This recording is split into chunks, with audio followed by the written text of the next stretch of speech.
Welcome to our channel. Today Bible verse in Tamil.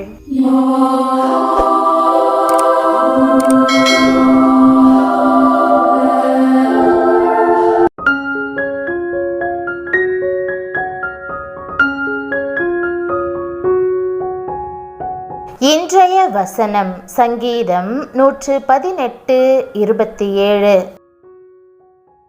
கிறிஸ்துவுக்குள் பிரியமானவர்களே, நம்முடைய ஆண்டவரும் இரட்சகருமான இயேசு கிறிஸ்துவின் வல்லமையுள்ள நாமத்தில் உங்களை வாழ்த்துகிறேன். கர்த்தர் நம்மை பிரகாசிப்பிக்கிற தேவனாய் இருக்கிறார். பண்டிகை பலியை கொண்டு போய் பலிபீடத்தின் கொம்புகளில் கயிறுகளால் கட்டுங்கள் என்ற வாக்குதத்த வசனத்தை இன்று நாம் தியானிப்போம். மோசேயுடைய வாழ்க்கை மிகவும் ஆச்சரியமான ஒன்று. அவன் பிறப்பே மிகவும் வியப்பானது. அவன் தாய் மூலம் கர்த்தர் அவனை தீங்குக்கு மரணத்திற்கு விலக்கி பாதுகாத்தார். வாலிப வயதான போது எகிப்தின் சகல சாஸ்திரங்களிலும் கற்பிக்கப்பட்டு வாக்கிலும் செய்கையிலும் வல்லவனானான். எனினும் தேவ அழைப்போ அவனை வேறு திசையில் திருப்பினது. அந்த ராஜாங்க வாழ்வை அவன் துறந்து கர்த்தருடைய வழியில் திருப்பப்பட்டான். ஒரு நாள் தேவாதி தேவன் அவனுக்கு தரிசனமாகி தான் அழைத்த அழைப்பை வெளிப்படுத்தினார். அவனோ அதை விரும்பாமல் எத்தனையோ சாக்கு போக்குகளை கூறிய பொழுதிலும் முடிவில் ஆண்டவர் தாம் அழைத்த அழைப்பில் உறுதியாய் இருந்தபடியால் அவனை அதற்கென்று ஏற்படுத்தினார். அவனோ ஆண்டவருடைய சமூகத்தில் தன்னை ஒப்படைத்து அவர் பாதத்தில் உபவாசத்தோடு பல நாட்கள் காத்திருந்து அவரது சித்தத்தை நிறைவேற்றினான். இந்த ஊழியத்தை அவன் செய்ய செய்ய அவன் முகத்திலே ஒரு தெய்வீக பிரசன்னம் இருப்பதை இஸ்ரவேல் மக்கள் காணும்படி ஆண்டவர் செய்தார்.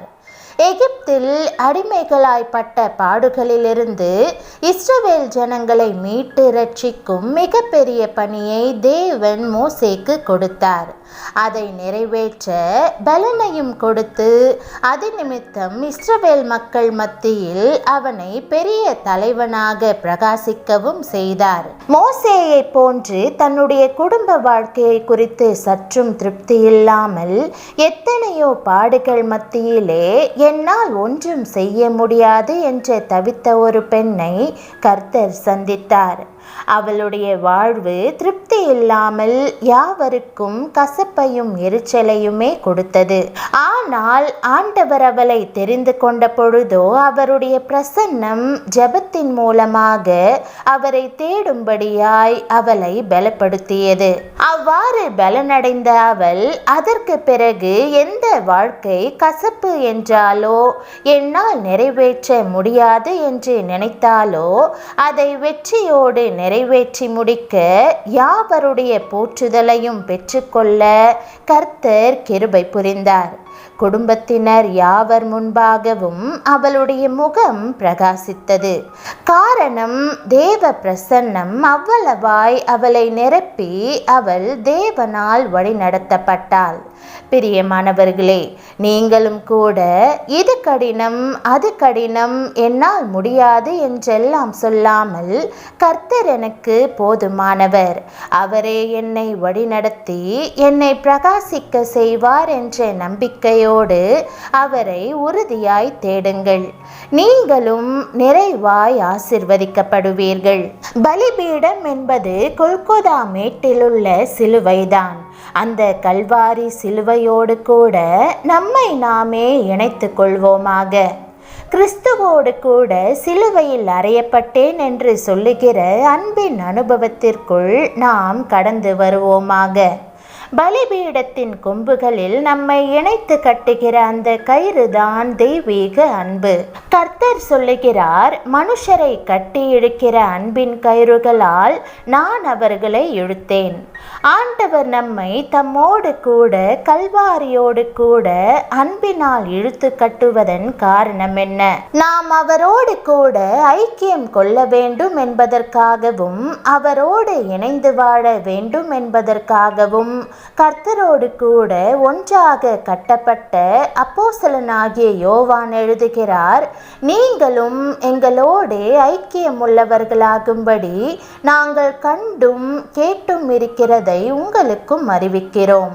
எங்களுடைய ஐக்கியம் பிதாவோடும் அவருடைய குமாரனாகிய இயேசு கிறிஸ்துவோடும் இருக்கிறது.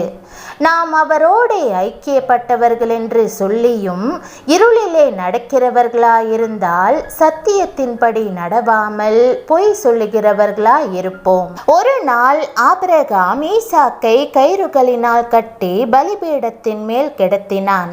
ஆனால் ஈசாக்கு அதற்கு எந்த எதிர்ப்பும் மறுப்பும் தெரிவிக்கவில்லை. ஏன்? தன்னை கட்டுகிறவர் தன்னுடைய சொந்த அன்புள்ள தகப்பன் என்பதை அவன் அறிந்திருந்தான். அந்த கயிறுதான் தேவ சித்தத்தின் கயிறு. தகப்பனுடைய சித்தத்திற்கு அவனை பரிபூரணமாக ஒப்பு கொடுத்து தகப்பனில் அன்பு கூறுகிறதினாலே தன் தகப்பன் எல்லாவற்றையும் என் நன்மைக்கு ஏதுவாகவே செய்வார் என்று விசுவாசித்தான். பிரியமானவர்களே, பல வேளைகளில் நீங்களும் பல பாடுகளின் உபத்திரவங்களின் வழியாக செல்லலாம். ஆனால் நீங்கள் தேவ சித்தத்திற்கு ஒப்பு கொடுக்கும்போது எல்லாவற்றையும் அவர் உங்களுடைய நன்மைக்காகவே நடத்தி முடிப்பார் என்பதை மறந்து போகாதீர்கள். யோபுவுக்கு பாடுகள் வந்தது என்றாலும் அவர் தன்னை திடப்படுத்தி கொண்டு, நான் போகும் வழியை அவர் அறிவார், அவர் என்னை சோதித்த பின் நான் பொன்னாக விளங்குவேன் என்று தன்னை தானே தேற்றிக் கொண்டார். மரியாளை பற்றி வாசித்து பாருங்கள். தேவ சித்தத்திற்கு ஒப்பு கொடுத்து கர்ப்பவதியாவதின் மூலமாக அவள் பல பாடுகளையும் வேதனைகளையும் அனுபவிக்க வேண்டும் என்று தெரிந்திருந்த போதிலும் கூட அவள் தன்னை பரிபூரணமாக தேவ சித்தத்திற்கென்று ஒப்பு கொடுத்தாள். இதோ நான் ஆண்டவருக்கு அடிமை, உம்முடைய வார்த்தையின்படி எனக்கு ஆக கடவது என்றாள். பிரியமானவர்களே, கிறிஸ்துவின் கல்வாரி சிலுவையாகிய பலிபீடத்திலே அன்பின் கயிறுகளினால் உங்களை கட்டியிருக்கிற அவர் தன்னுடைய சித்தத்தின் பாதையிலே மகிமையாக நடத்துவார் என்பதை மறந்து போகாதீர்கள். ஜெபம். அன்பின் ஆண்டவரே, எத்தனை பயங்கரமான சூழ்நிலை, என்ன ஆகுமோ என்ற பிரச்சனைகள், இவ்வாறு பல சந்தர்ப்பங்கள் எனக்கு நேரிட்டாலும் இன்று உம்முடைய பலனையும் உம்மை உறுதியாய் பற்றி கொள்கிற சிந்தையையும் எனக்கு தாரும். அதன் மூலமாய் என் வாழ்வின் எல்லா பிரச்சனைகளையும் மாற்றி பிரகாசமான வாழ்வை எனக்கும் நிறைவாய் தாரும். நீர் எனக்காக சிலுவையில் அடைந்த வேதனை நிந்தை யாவற்றையும் பொறுமையாய் சகித்ததற்காய் உமக்கு ஸ்தோத்திரம். உம்மை போல அன்பான தேவன் ஒருவருமில்லை. உம்முடைய அளவிட முடியாத அன்பை நினைத்து உம்மை துதிக்கிறேன். நீர் சிலுவையில் சிந்திய இரத்தத்தால் நான் பாவத்திலிருந்து விடுதலை பெற்றிருக்கிறேன். இப்போதும் என்னுடைய குற்றம் குறைகள் யாவையும் நீர் மன்னித்தருளும். என்னுடைய வாழ்க்கையில் உம்முடைய சித்தத்தை செய்ய ஒப்பு கொடுக்கிறேன். அதனால் நித்திய ஜீவனை சுதந்தரித்து கொள்ள உதவும். இயேசுவின் நாமத்தில் ஜெபிக்கிறேன் நல்ல பிதாவே, ஆமென். தேவனுடைய நாமம் மகிமைப்படுவதாக. ஆமென்.